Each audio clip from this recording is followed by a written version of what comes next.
இந்தியாவினுடைய தமிழ்நாட்டிலே சட்டமன்ற தேர்தல் நடந்து முடிந்து தமிழக வெற்றி கழகத்தினுடைய தலைவர் ஜோசப் விஜய் அவர்கள் முதலமைச்சராக நேற்று பொறுப்பெடுத்திருக்கின்றார். அதேபோன்று இன்று சட்டமன்றத்திலே அதனுடைய அமைச்சர்கள் பொறுப்பெடுத்திருக்கின்றார்கள். முதலாவதாக ஜனநாயக போராளிகள் கட்சி சார்பாகவும் தமிழர்கள் சார்பாகவும் முதலமைச்சர் ஜோசப் விஜய் அவர்களுக்கு நாங்கள் வாழ்த்துக்களை தெரிவித்துக் கொள்கின்றோம்.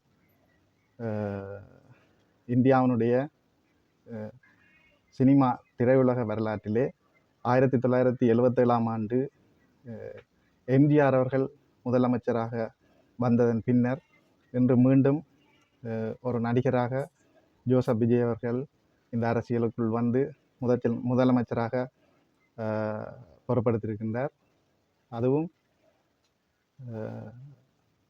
எம்ஜிஆர் அவர்கள் 30.4 வீதத்திலே வாக்குகளை பெற்றிருந்தார். ஆனால் ஜோசப் விஜய் அவர்கள் 38 வீத வாக்குகளை பெற்று அதிகூடிய வாக்குகளை பெற்று இன்று முதலமைச்சராக பொறுப்பெடுத்திருக்கின்றார். அது ஒரு வரலாற்று சாதனையாகவே பார்க்கப்படுகின்றது.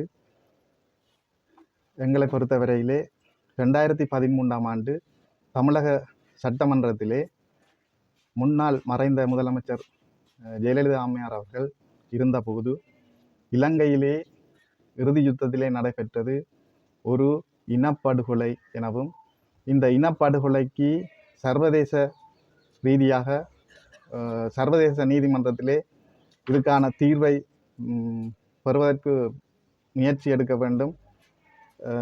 அதனூடாகத்தான் இதுக்கான நீதி வரும் என்று சொல்லி சட்டமன்றத்திலே ஒரு தீர்மானத்தை கொண்டு வந்து ஏகமனதாக அன்று நிறைவேற்றப்பட்டது.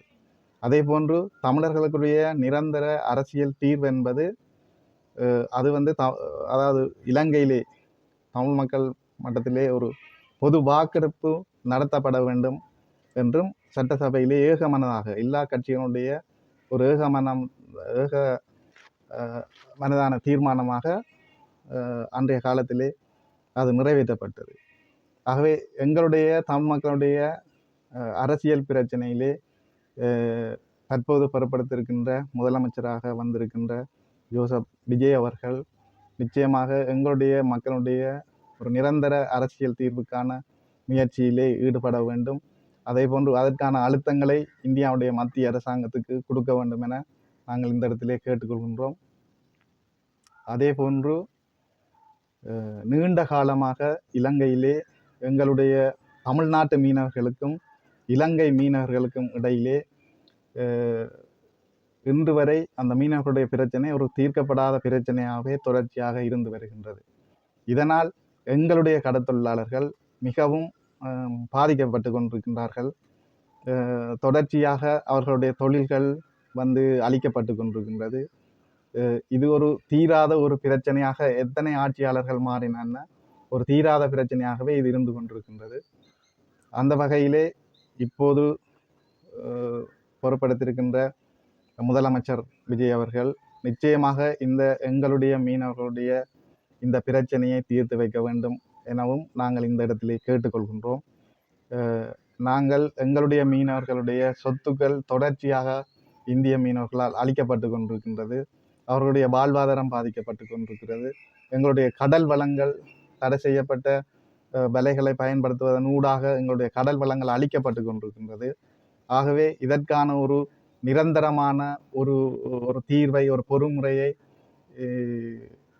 தற்போது பொறுப்படுத்தியிருக்கின்ற முதலமைச்சர் அவர்கள் ஒரு நிரந்தர தீர்வை இந்த மீனவர்களுக்கு கொடுக்க வேண்டும் என்பது ஒரு எங்களுடைய ஒரு வேண்டுகோளாக நாங்கள் இந்த இடத்திலே இந்த வேண்டுகோளை விடுக்கின்றோம். ஏனென்று சொன்னால் இது வந்து காலங்காலமாக இந்த மீனவர்களுடைய பிரச்சனை தொடர்ச்சியாகவே நீடித்து கொண்டு வருகின்றது. இதனால் எங்களுடைய தமிழ்நாட்டு மீனவர்களுக்கும் எங்களுடைய மீனவர்களுக்கும் இடையிலே ஒரு கசப்பான உணர்வுகளே தொடர்ச்சியாக ஏற்பட்டு கொண்டிருக்கின்றது. ஆனால் நாங்கள் இருவருமே ஒரு தொப்புள் கொடி உறவுகள். ஆகவே இந்த தொப்புள் கொடி உறவுகளுடைய வாழ்க்கையை ஒரு சிறப்பான முறையிலே நாங்கள் எங்களுடைய உறவை பலப்படுத்துவதற்கு இந்த பிரச்சனையை கரிசனையோடு முதலமைச்சர் அவர்கள் அணுக வேண்டும் என நாங்கள் இந்த இடத்திலே கேட்டுக்கொள்கின்றோம். நன்றி.